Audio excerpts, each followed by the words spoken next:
অমন ময়না রে দিন বয়ে যায় কৃষ্ণ কথা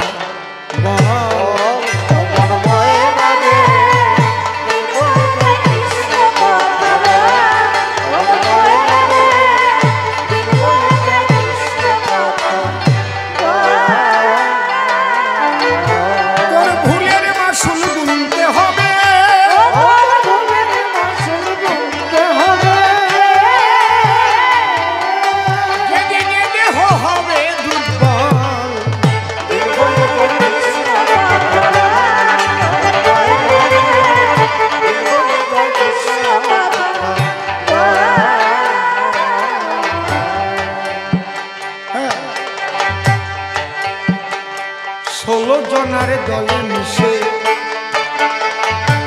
শুনলি তাদের পরামর্শে নিজের ভালো হবে কিসে ভাবলি না সে ফলাফল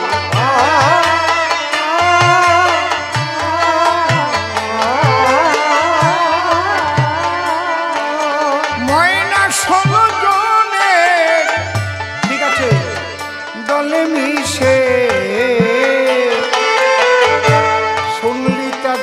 পরামর্শে নিজের ভালো হবে কিসে ভাবলি না সে ফলাফল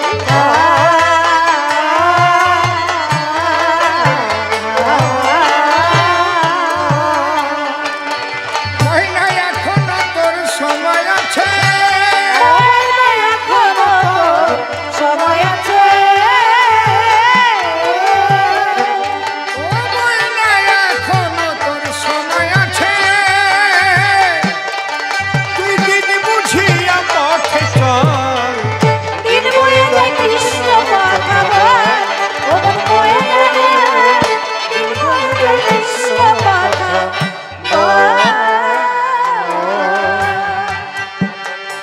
চরণ ধরে করিব না কেউ কথাবার্তা বলবেন না কবি কাব্যের বেচা কেনা করিবার দায় সে রানা কুম্ভ ধরে নাম দাঁড়িয়ে সভ্য সমাধান মীরাবাইয়ের ভূমিকা দিয়েছিল আমায় যেসব প্রশ্ন করেছিল দান সাধ্যমতো দিয়েছিলাম সমাধান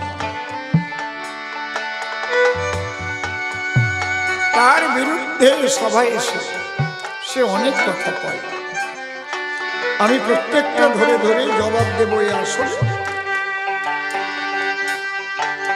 কিছুটা লাগবে সময় বলছে হরে কৃষ্ণ নাম হলে পবিত্র করতে হয় সেই ক্ষেত্র গঙ্গা জল একটু ছোট তাহলে নামের মহিমা থাকে কোন জায়গায় এই জন্যই তো বলছে বহিরঙ্গ নিয়ে করে নাম সংকীর্তন এমনি এমনি না অন্তরঙ্গ নিয়ে হয় প্রেম আস্বাদন এমনিতে বলেনি এই গঙ্গা জল দিয়ে পবিত্র করাটাও বিধিমাত্র গঙ্গা জল ছিটিয়ে পবিত্র করা তন্ত্র মন্ত্র দিয়ে ভোগ নিবেদন করা সব বিধিমার্গের কাজ ছোট কথাটা বুঝতে পারছেন আমি এটাকে বাদ দিতে বলছি না লেখাপড়া শিখতে গেলে প্রথম ভর্তি হতে হয় প্রাইমারি স্কুল মাস্টারমশাই আগে শিখাতেন কিভাবে কয় কাকাতুয়ার মাথায় ঝুঁকি ক্ষয় কেক শিয়ালি পালাই সুখি গয়ে গরু বাছুর দাঁড়িয়ে আছে ভয়ে ঘুঘু পাখি ডাকছে গাছে উময় নৌকা মাঝি ব্যাং চয় চিতা বাঘের সরু ঠ্যাং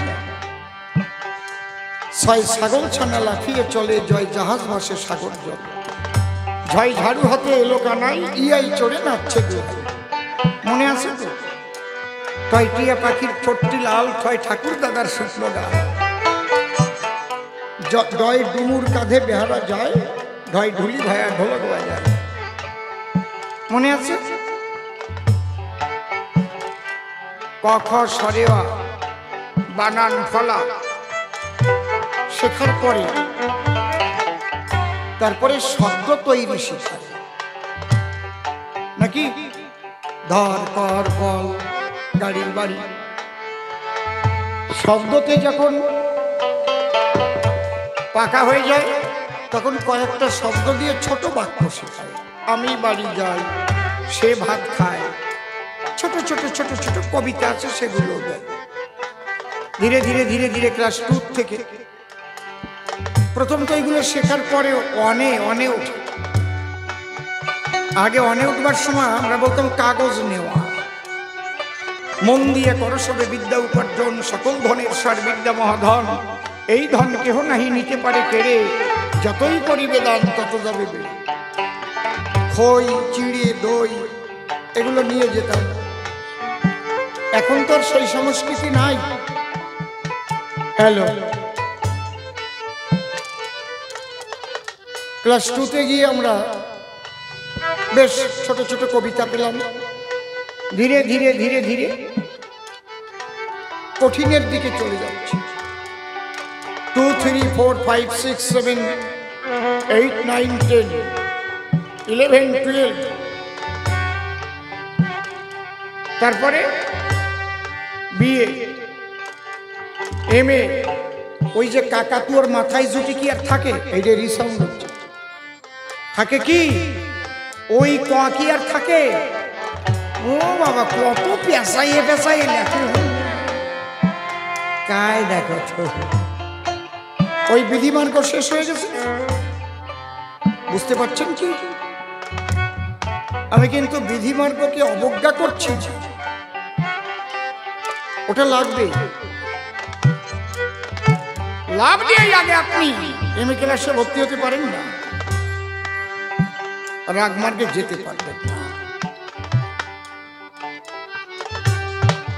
আরে কপাল, গঙ্গা জলের সিটে লাগে নাকি? করমাবাইয়ের কাহিনী পড়ো। করমাবাই প্রত্যেক দিন ভোগ রান্না করে করে গোবিন্দকে দিতেন।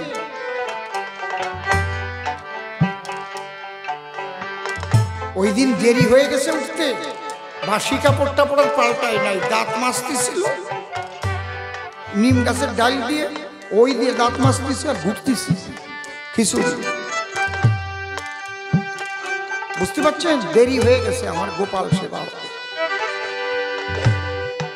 এক বৈষ্ণব দিয়ে ওই দেখে বলে, কি তুমি কি করছো? দাঁত মাজছো? আবার সেই দাঁতনে কাঠি দিয়ে তুমি খিচুড়ি ঘুরছো, এটা কি করবে? বলে, কেন আমার গোপাল সেবা দেবো। ও তাই নাকি? আমি এটা করেছি নাকি? তাই কি অন্যায় হয়ে গেছে? বলে, অন্যায় এবার হয় নাই। ওই বৈষ্ণব বিধি মার্গে আর করমাবাই রাগ মার্গে। অন্তরে করো ধারণা, একবার রাগ মার্গে পৌঁছে গেলে আর গঙ্গা জলে ছিটে দিয়ে তার সৌত হতে হয় না।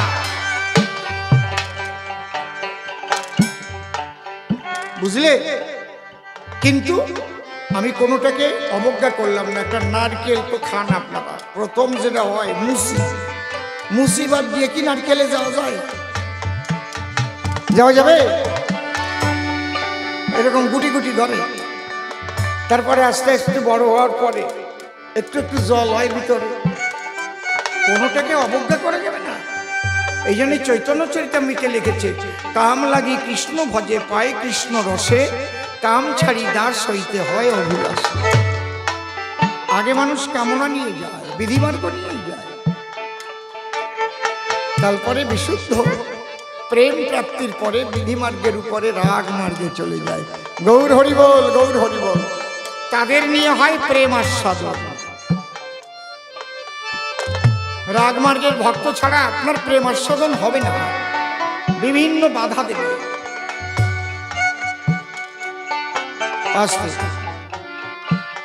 ওই রাগ মার্গটাই হচ্ছে পাগলা তত্ত্ব। ওই যে হীরামন পাগল, গোলক পাগল, মহানন্দ পাগল, আমার নিতাই চাঁদ, রাগ মার্গ। একদিন অদ্বৈতের ঘরে খেতে দিয়েছে, গৌর হরি আছে, নিত্যানন্দ মহাপ্রভু আছে, দেখবেন চৈতন্য চৈতন্য। তো অদ্বৈত মহাপ্রভুর মধ্যে না একটু কেমন একটু বাবন বাবন ভাব ছিল। অদ্বৈতের দুই স্ত্রী, একজন হচ্ছে সীতা দেবী, একজন সুদেবী।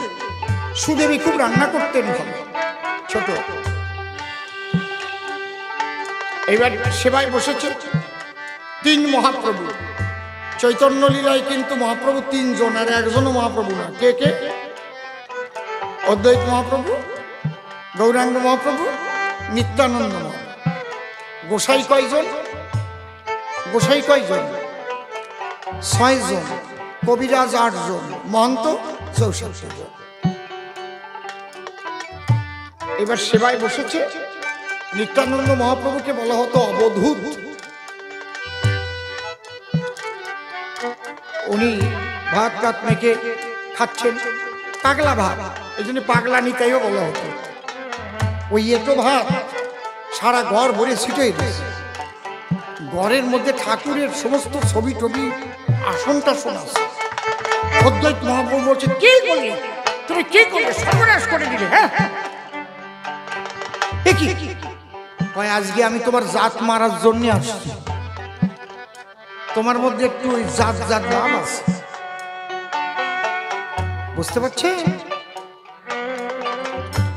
বহিরঙ্গ নিয়ে করে নাম সংকীর্তন, অন্তরঙ্গ নিয়ে হয় প্রেম সাগর।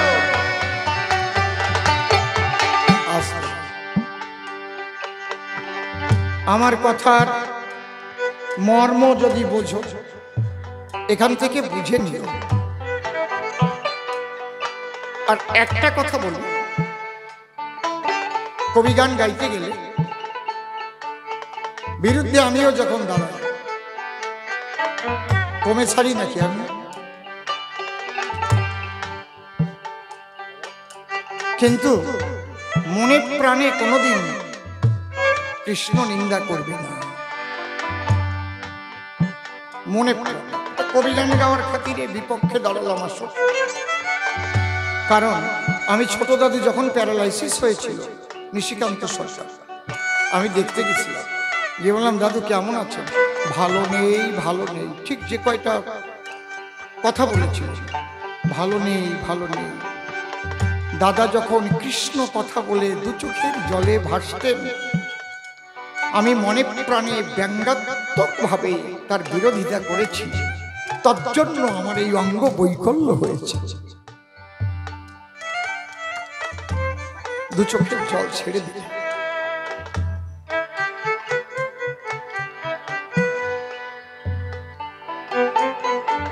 সুন্দর আর্গুমেন্ট হয়েছে, অপূর্ব হয়েছে। এরকমই হওয়া উচিত। আমি শুনছিলাম, আমার ভালো লাগছে। তাহলে গঙ্গা জল গেল, বুঝতে পারছেন কি?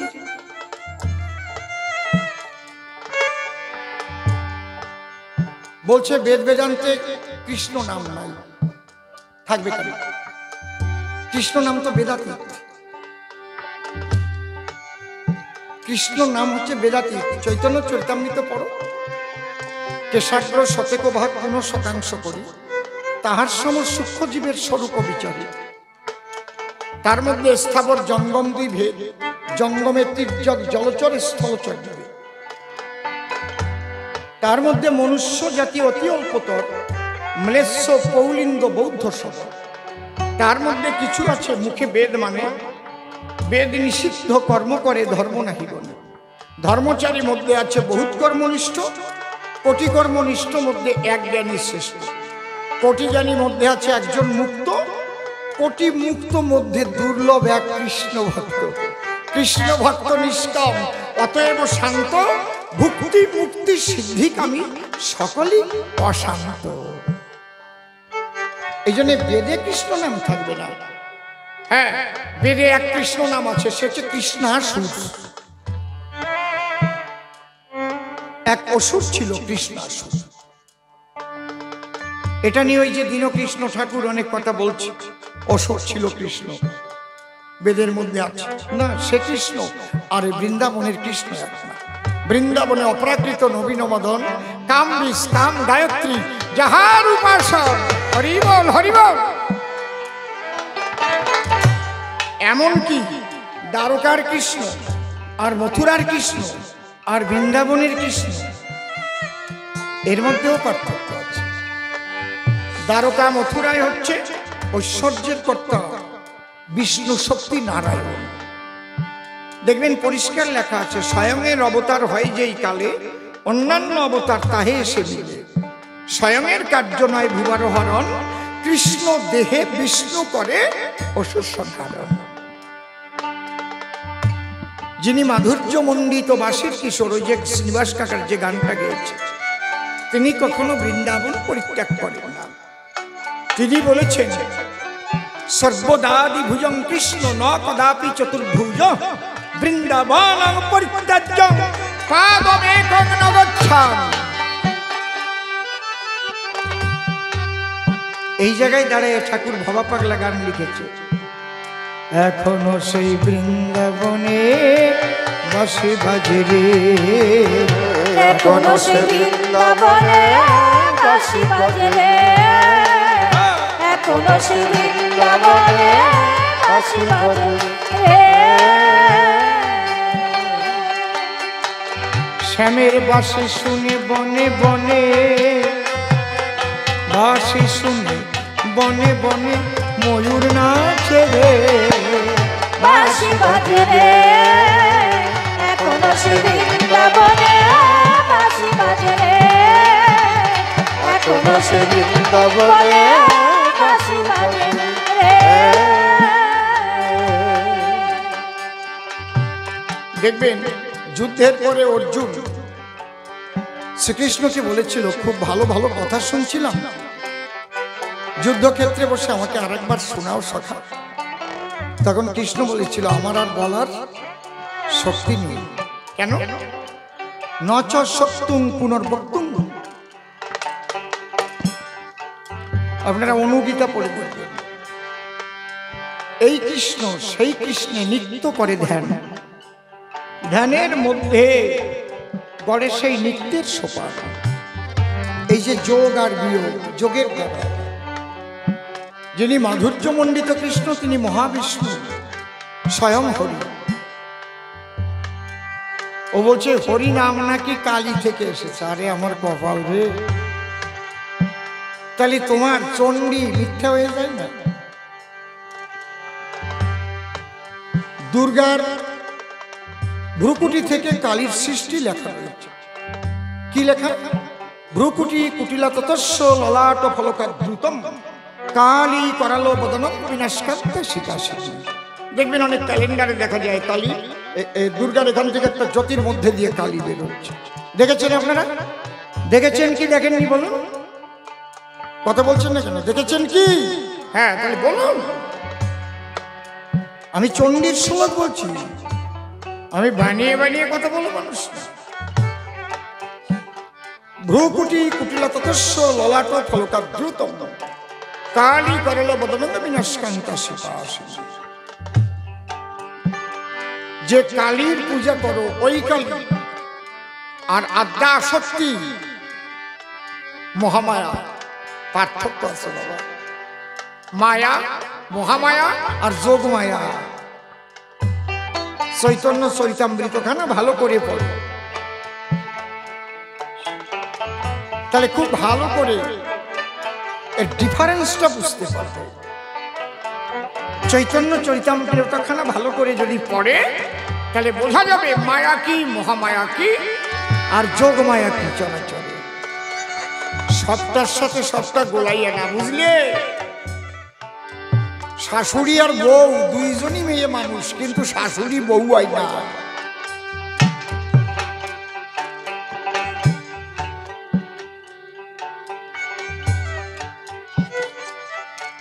ও যে কয়টা বলেছে প্রত্যেকটার জবাব আছে, আমি প্রত্যেকটার জবাব দিচ্ছি। বলছে পাঠা বলি দেওয়া ভালো, বলে গেল তাই।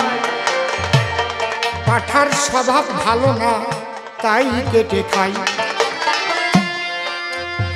নিজে নিজে ধরা পড়ে কি করে? আমরা ছোটকালেতে শুনছি না, পাঠান নাই মামা বাড়ি, নাকি? শুনছেন কি না যে পাঠার নাই মামা বাড়ি? বলে তো তার মানে আর আমি বলবো না, আপনারা বুঝে নেন। যে মায়ের গর্ভে জন্ম ধরে সেই মাকেও সম্ভব করে, তার নাম পাঠা। এই পাঠার মাংস যদি বলি দেওয়া হয়, আর সেই পাঠার মাংস যদি এই ভক্তরা খায়, তাহলে প্রত্যেকটা খাদ্যের একটা গুণাগুণ আছে। আপনারা কি করেন? কথা কবেন কিন্তু। তাহলে ওই যে যত খাবা তোমার মধ্যে ওই ভাব জাগবে, জয় রাধে নাকি? পাঠা বলি দিয়ে দিয়ে যদি ফেলে দিতে, ওইটা তো আরো সুল্লু, আবার সুল্লু চানাচুর মিশে চাট বানাবা, আপু সুপুর করে খাবা। তাহলে পাঠার যদি মামা বাড়ি না থাকে, তোমরা ওই পাঠার মাংস খেলে তোমাকেও তো খাদ্যের গুণ ওই দিক নেবে ঠেলে। ঠিক বললাম না বেঠিক বললাম? কথা কই, আমি যত ভালো কথা কই, আমারে যদি আসলে বাইরে যাইয়ে 3x রাম খাওয়াই দেয়, আমি কি আর এরকম থাকবো? কি থাকবো? 2 কলকি যদি খাওয়াই দেয়,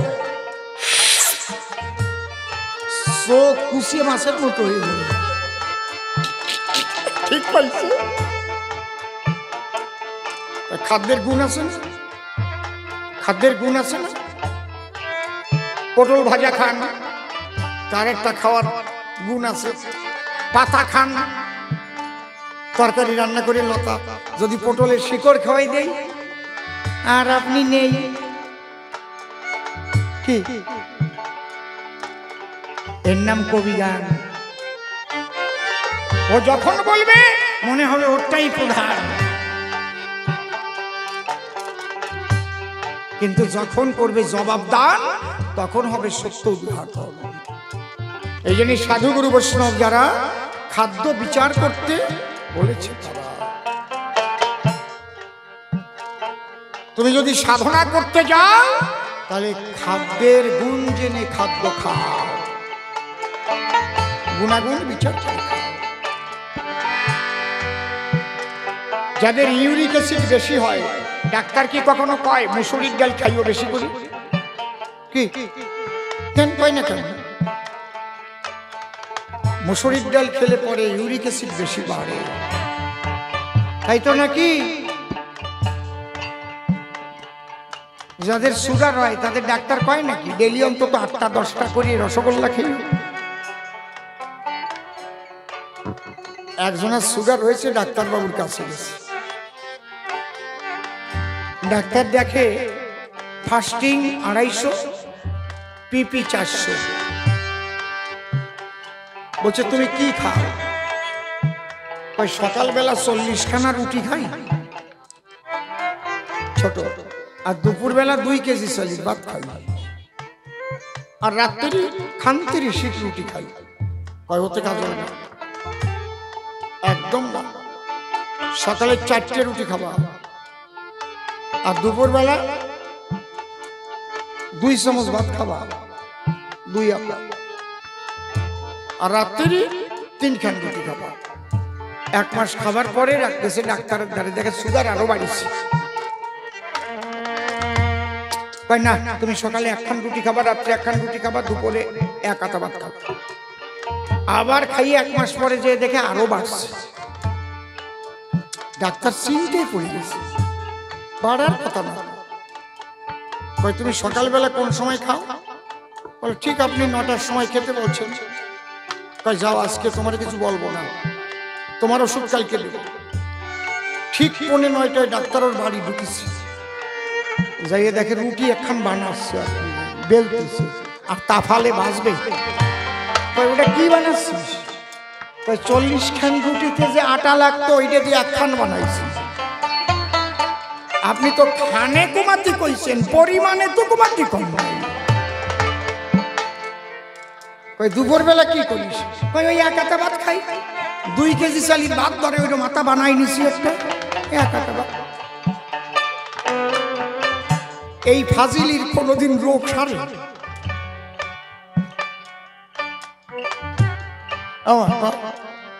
এর রোগ কেউ সারাতে পারে? ভাবিয়ে দেখেন।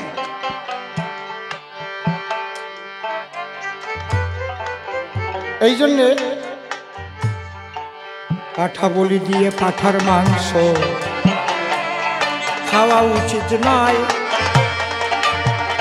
পাঠার গুণাগুণ তোমার মধ্যে জাগার আছে ভয়। সাধকেরা অনেক কিছু খেতে পারে যারা সিদ্ধি লাভ করে যায়, কারণ আগুনের কাছে, আগুনের এক নাম সর্বভূত। যারা ব্রহ্মজ্ঞানী, ব্রহ্মের সঙ্গে যোগাযোগ হয়ে যায়। ঠাকুর বাড়িতে একজন ছিল মৃদুল পাগল, এখন আর নাই। আমার চোখে কয়েকজন পড়েছে। আমার সামনে 100 কাঁচা ডিম খেয়ে ফেলবে, আবার 6 মাস কিচ্ছু খায় নাই, প্রস্রাবও করে নাই, পায়খানাও করে নাই।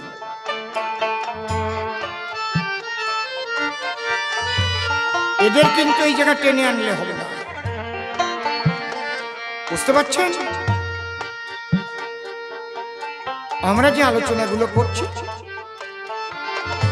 এটা হচ্ছে সাধন জগতে যেতে গেলে বা পূজা পার্বণ করতে হলে উনি বলেছেন পাঠা বলি দিলে রাজামশাই তো, কারণ পাঠার স্বভাব ভালো নয়, এই জন্য পাঠা যত মানুষ কেটে খায়। আমি তার বিরুদ্ধে বলে গেলাম, তাই ওই পাঠার মাংস বেশি খেলে পাঠার বুদ্ধি ভেতরে মেলে। এই জন্যে মায়ের পূজায় ওটা দিতে নাই। আর একটা বলেছে, তোমরাই বলো সর্বং খল্লিদং ব্রহ্ম, রক্তের মধ্যে ব্রহ্ম, পাঠার মধ্যে ব্রহ্ম, কালীর মধ্যে ব্রহ্ম। বুঝিস না? সবকিছুর মধ্যেই তো ব্রহ্ম, তাহলে প্রণাম দিলে না? হ্যাঁ, বিষ্ঠার মধ্যেও ব্রহ্ম, এটা ঠিক। কৃমিকীটের মধ্যেও ব্রহ্ম, কিন্তু জাগতিক জগতের আচার বিচারে বাঁধে। এক গুরুদেব শিষ্য বাড়িতে গেছে, শিষ্য খুব বেয়ারা, ওই রকম বেয়ারা। বাবা তুমি তো বলে থাকো যে সবকিছুর মধ্যে ব্রহ্ম, ব্রহ্মময় জগৎ, তাহলে আজকে তোমার খাবার ব্যবস্থা করতেছি। ও 1 থালা গু নিয়ে এসেছে। বাবা তোমার জন্য আজকে গু ব্রহ্ম আনিয়েছি। গুরুদেব কয়, তুই শিষ্য এই কাজ করবি? সিদ্ধ মহাত্মা ঝট করে নিজের দেহ ওই রূপ ছেড়ে শুকরের রূপ ধরে করে গু খেয়ে চলে যাচ্ছে।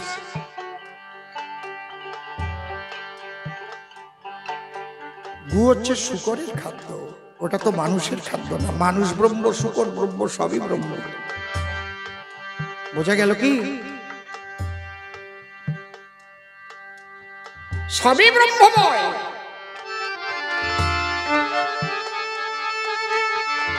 একই সোনা দিয়ে সব অলংকার তৈরি হয়, কিন্তু পায়ের যে নুপুর ওটা কেউ পরে না গলায়, আর গলার হার কেউ পায়ে নিয়ে ঘুরে বেড়ায় না। কানের দুল কেউ নাকের ফুল ঝুলিয়ে নেয় না। ব্যবহারের ব্যতিক্রম আছে। বোঝা যাচ্ছে কি?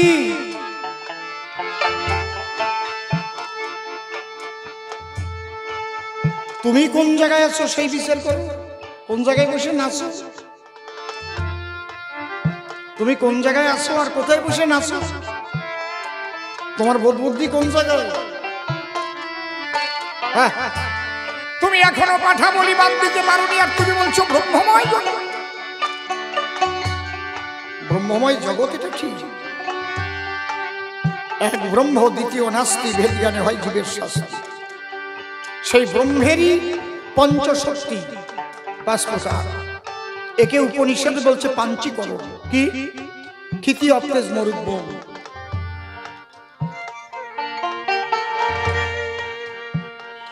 ক্ষিতি অপ্তেজ মরুদ্ভূম, আকাশ বাতাস আগুন জল মাটি। আকাশের একটা গুণ শব্দ গুণ, বাতাসের দুটো গুণ শব্দ এবং স্পর্শ গুণ, সবই ব্রহ্ম। এর একটাও না থাকলে তুমি বাঁচবা না। আজকে সব থাকবে, শুধু বাতাস থাকবে না, কোন বৈজ্ঞানিকের বাবাও বাঁচবে না। কি বাঁচবে? সব থাকবে, খালি আগুন থাকবে না। বাঁচবে? সব থাকবে, জল থাকবে না। প্রত্যেকটা ব্রহ্ম। জল পিপাসা লাগলে তাই বলে আগুন খায় না কেউ, খায় নাকি? সবই তো ব্রহ্মময়। আমার পিপাসা হয়েছে, আগুন নিয়ে আয়, আগুন নিয়ে আয়, খাবো আমি আগুন নিয়ে। আরে বলদ রাজা, এইরকম বলদ রাজা আমার চোখে পড়ে নাই। এটা রাজা না ওয়াজা আমি ঠিক পাচ্ছি না।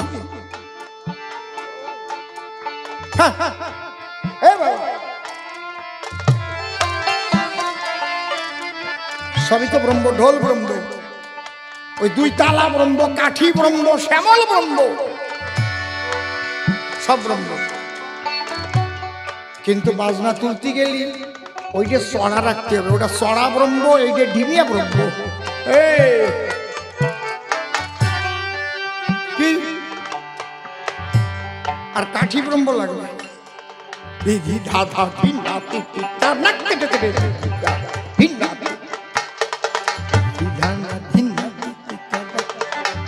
দুই তালাই যদি ড্যাপ ড্যাপ করতো তাহলে জয় ডাঙ্কার মতো হয়ে যেত না? আবার দুই তালাই যদি কড়াং কড়াং করতো, চড়াং ব্রহ্ম, সব চড়াং ব্রহ্ম। এইরকম বলদ রাজা আজ পর্যন্ত আমার চোখে পড়ে নাই। সব ব্রহ্ম, রক্ত ব্রহ্ম, জমা ব্রহ্ম, সবই ব্রহ্ম, মিথ্যা কথা নয়। কিন্তু ব্যবহারের তাৎপর্য আছে। খুলে বলি তোমার কাছে, যেহেতু এটা লীলার দেশ, তাই না হলে আগুন দিয়ে শোষা যায় না। ভালো কথা মনে করেছিস। 100 চোরের বাড়ি কেনি, ওই দিকের থেকে আমাদের বনগা ওই লাস্ট ট্রেনে আসে, জুতো টুতো চুরি টুরি করিয়ে টরিয়ে ফার্স্ট ট্রেনে চলে যায়। লাস্ট ট্রেন 1:30টায় ঢোকে, ফার্স্ট ট্রেন 3টায় ছাড়ে। ওই 1.5 ঘন্টার মধ্যে আসবে, পাশ দিয়ে যা যায়। যদি দরজা টরজা খোলা পায় ঘরে যেয়ে যা যায়। অনেক সময় রাত্রি এই ঘর থেকে বেরোয় প্রস্রাব করতে করতে যায়, ওই সুযোগে ঢোকে। এর মধ্যে দরজার সামনে গিয়ে কেবল দাঁড়াইছে, মালিক বেরোয় ওরে, এত রাত্রি? ও কয় আমি মদন বাবু, আমি মদন। তুই কি জন্য আইছিস? কয় আগুন, আগুন খুঁজতেছি। আগুন কেন? বিড়ি খাবো। আগুন খুঁজতেছিস কেন? আগুন খুঁজতেছিস? ও কয় কি আমি শোষবো? আগুন দিয়ে বলে শোষবো।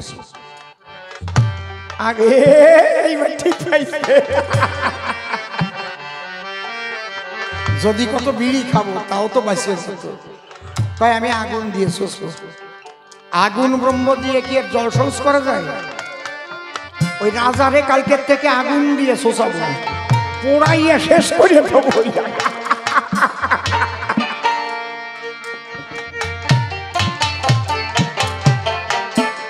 ব্রহ্ম সব, কিন্তু এই জাগতিক জগতে সেই ব্রহ্মের ব্যবহারের তারতম্য আছে বলেই লীলা হয়। যেদিন সব কিছু লয় হয়ে যাবে, এক ব্রহ্মময় হয়ে যাবে, আর কিচ্ছু থাকবে না। বুঝতে পারছেন? কত লাগবো, এক ধারসে বলেছি। বলে আমার মা কালীর শক্তিতে কৃষ্ণ শক্তিমান ছিল। মা কালী সরে যাবার পরে জরা ব্যাধে সরাঘাত খেলে, তাই না? মা কালী ছিল বলে অত শক্তি ছিল। হায় রে আমার কপাল, কিছু বলবেন? দিয়ে দেবো। কোথায় কি বলতে আসছেন আসলে? এখন এইসব কথা করছেন না, গান চলছে।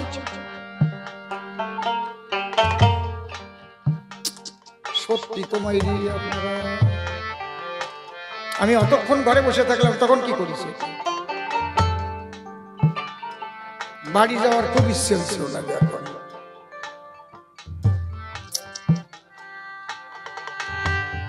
আমি তো ঘন্টা 2 ওই জায়গায় বসে থাকি।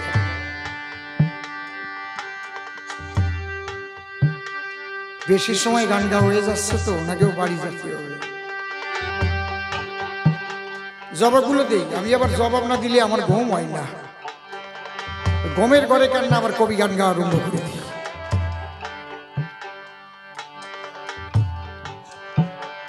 জরাবেধের সরাঘাতে কৃষ্ণ পড়েছিল নিমতলাতে। এটা রাম অবতার, তার আগের থেকে এটা হয়ে আসছে। বৃহস্পতি একটা নিষ্কামক যজ্ঞ করেছিল, আপনারা পুরাণ পড়ে দেখবেন। ছোট ছোট ঝমাঝম বলে দিই, নয়তো মানুষ তো বুঝতে পারবে না। না ভাববে মা কালীর শক্তির জন্য। ওই নিষ্কাম যজ্ঞে 25 পাক বাস উৎপন্ন হয়েছিল। সেখানে কথা ছিল কেউ যেন অস্ত্র নিয়ে না যায়। ওখানে ইন্দ্রদেব অস্ত্র নিয়ে গিয়েছিল গোপনে। তার জন্যে ভগবান তাকে অভিশাপ করেছিল যে তোমার মর্তকুলে যেতে হবে এবং তোমার ওই চোরাবানে মৃত্যু হবে। সে হয়েছিল বালি, এই জন্য চোরাবানে বালিবধ হয়েছিল। বালির যে পুত্র, সে গিয়ে রামকে বলেছিল আমার বাবা যখন মারা গেল তুমি আমাকে একটা বর দাও। বালিপুত্র তখন বলছিল ঠিক আছে তুমি যা চাবে তাই পাবে। ত্রিসত্য অঙ্গীকারে বললো তখন রামের ধারে, আমি আর কিছু চাই না, তুমি আমার বাবাকে মেরেছ, আমিও তোমাকে বানাঘাতে তোমার লীলা সম্বরণ করতে চাই। বলে এই যুগে হবে না, এই যুগে হবে না, এর পরবর্তী লীলায় যখন আমি আসব, আমার লীলা শেষে আমি নিম্ব বৃক্ষ আহরণ করব, তুমি জরাবেধ হয়ে গিয়ে আঘাত দিয়ে আমার পায়ে আমার লীলা সম্বরণ করবে। এই যে চেন, লীলার চেন, আর ওখানে মা কালী সরিয়ে গেছে। কৃষ্ণ যদি ইচ্ছা করে কালী রূপ ধরতে পারে, কৃষ্ণ যদি ইচ্ছা করে শিব রূপ ধরতে পারে, কৃষ্ণ যদি ইচ্ছা করে সমস্ত রূপ ধরতে পারে, কিন্তু কালী কোনোদিন কৃষ্ণ হতে পারে না। একটা দেখাতে পারবা যে কালী কোনোদিন কৃষ্ণ রূপ ধরেছিল? কৃষ্ণ কালী হয়েছিল।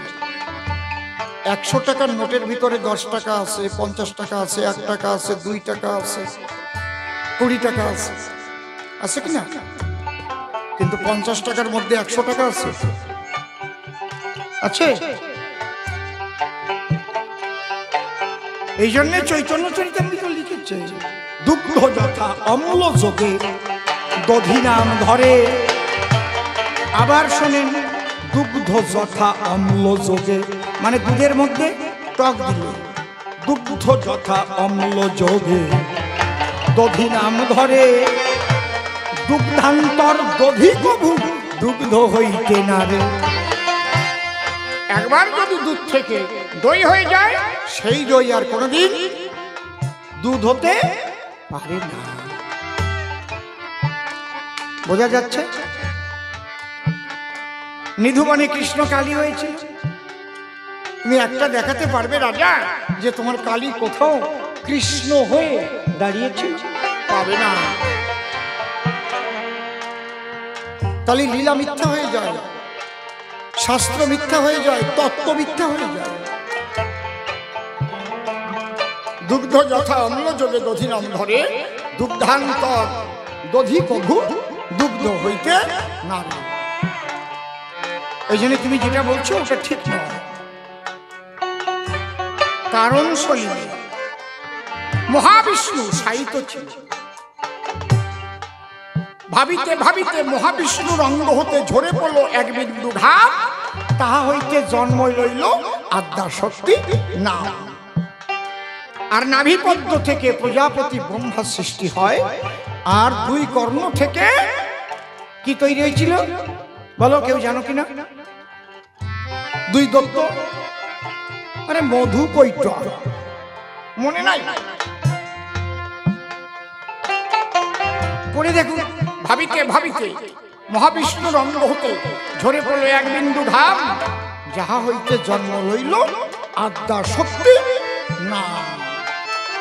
সেই মহাবিষ্ণু থেকে যে আদ্যা শক্তি সৃষ্টি হলো, সে ভাসতে লাগলো, তার অঙ্গ থেকে সৃষ্টি হলো ব্রহ্মা বিষ্ণু মহেশ্বর। তুমি পরেরটা কইছো, আগেরটা তো কও না। বুঝতে পারছেন কি বলছি? পরেরটুক তোমার ঠিক আছে, কিন্তু তার আগে যেটুকু লেখা আছে সেটুকু বললে না কেন? না, যেটুকু বললে তোমার বরাদ্দে ঠিক হয়, আগেরটুক বাদ দিয়ে সেইটুক বলেছ। তাহলে ভাবিতে ভাবিতে মহাবিষ্ণুর অঙ্গ হতে ঝরে পড়লো এক বিন্দু ঘাম, যাহা হইতে জন্ম লইল আদ্যা শক্তি নাম।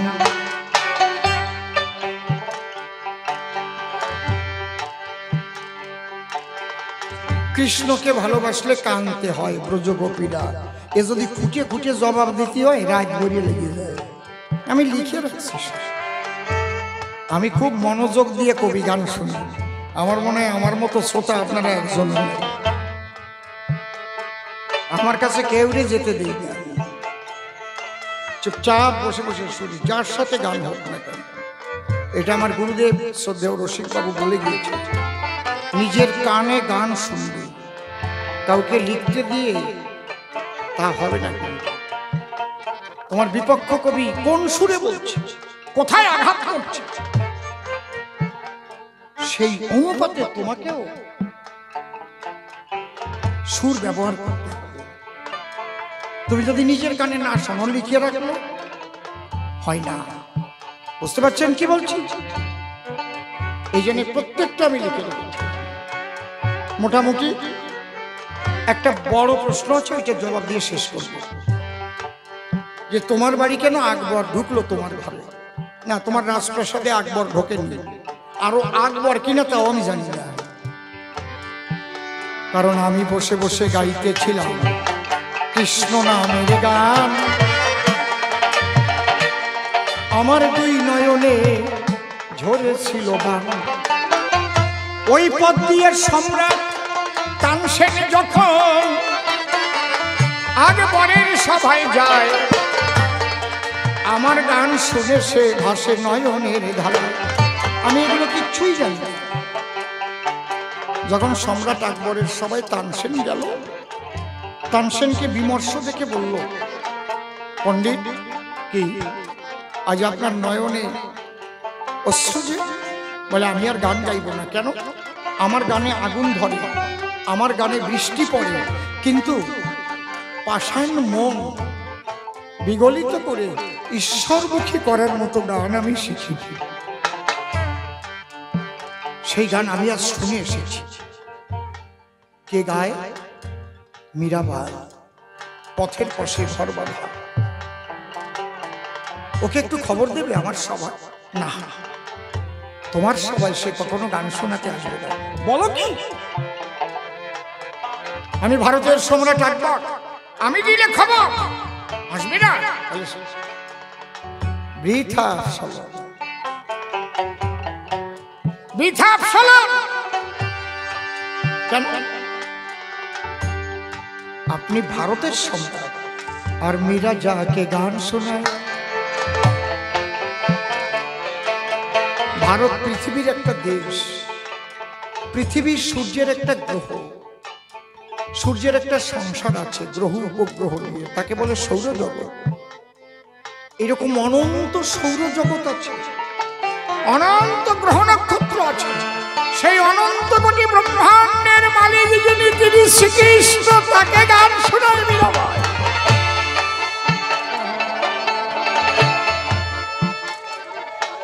তাহলে আমার ভাগ্যে কি তার গান শোনা হবে না? হবে। কিভাবে? ভিখারির বেশে যেতে হবে, সম্রাটের বেশ ছেড়ে। তুমি আমি যাব দুইজন গভীর রাত্রে দ্বারে। তবে গেলেই যে গান শোনা যাবে এটাও আমি বলতে পারবো না। সে যদি তার সাধনার সঙ্গীত গায়, আস্তে কথা বলছেন, ভাগ্য বসে সে যদি তার সাধন সঙ্গীত তার গিরিধারী লালের কাছে গায়, তাহলে শোনা যেতে পারে। গেলেই শুনতে পারবেন, আমি কথা দিতে পারবো না। তাকে বলে ওই গান হবে না। যেমন এই যে আসরে অর্ডার দিয়ে দিয়ে গান শোনেন, ও সে গান না। সে যে কি গান আমি অসীম সরকার জানি, পাগল বিজয় সরকারের বিছানায় শুয়ে থেকে যাবে, সে গান আপনারা শোনেননি কোনোদিন। আপনারা পাগল বিজয়ের আসরের গান শুনেছেন।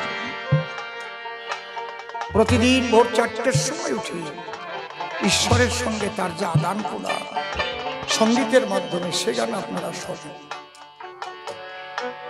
সেখানে কোনো যন্ত্র ছিল না, যন্ত্র না অন্তর।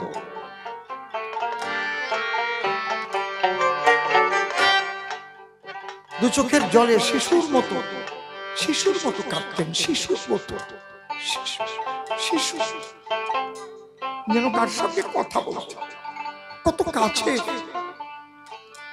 এটা হচ্ছে তার সাধনার। যিনি তার কাছে কোনোদিন থেকেছেন তিনি জানেন। সবাই তো আর থাকার ভাগ্য হয়নি।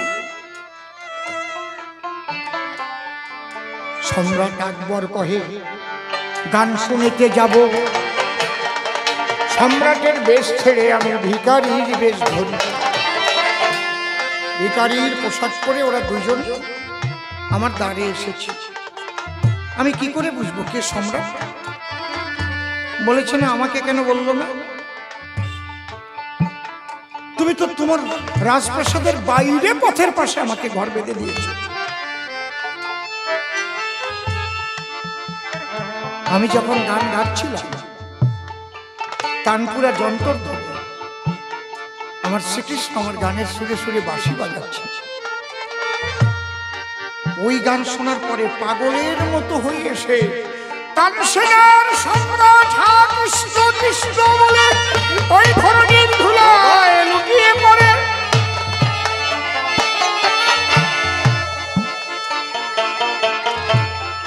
আমি দেখেছিলাম ওর মধ্যে একজন তার গলা থেকে কি যেন খুলে আমার গোবিন্দের গলায় দিয়ে চলে গেল। তোমরা এসে চেক করিছো, তদন্ত করে দেখো যে ওটা সম্রাট লেখা হাত আকবর। তারপরে তো আগুন দিয়ে কামান দিয়ে আমারে পোড়াই দিতে গেল। আমি তো ঘটনা সব বললাম, আমার দোষ। আমি একটা সরলা নারী, তো তোমার কাছে এসেছিলাম সংসার করবো, তা হলো না। যখন আমাকে বিদায় দাও, বৃন্দাবনে যাই, তোমার মতো তুমি থাকো, আমার নাই কোনো লড়াই। তোমরা রাজা মানুষ, ইচ্ছা করলে অনেক বিবাহ করতে পারবে। মীরাবাই সব ফেলে বৃন্দাবনে যাবে। একবার প্রেমানন্দে উলুধ্বনি হরি বল হরি ধ্বনি যাও। এইবার মিলন গীতি গাইব, তোমরা শুনে যাও। যমুনে এই কি তুমি সেই যমুনে প্রবাহিনী, যমুনে যমুনে কি তুমি সেই যমুনে প্রবাহিনী, যমুনে বিশাল কাকে রূপের হাতে বিকাত নীলকণ্ঠমণি, যমুনে কি তুমি সেই যমুনে প্রবাহিনী।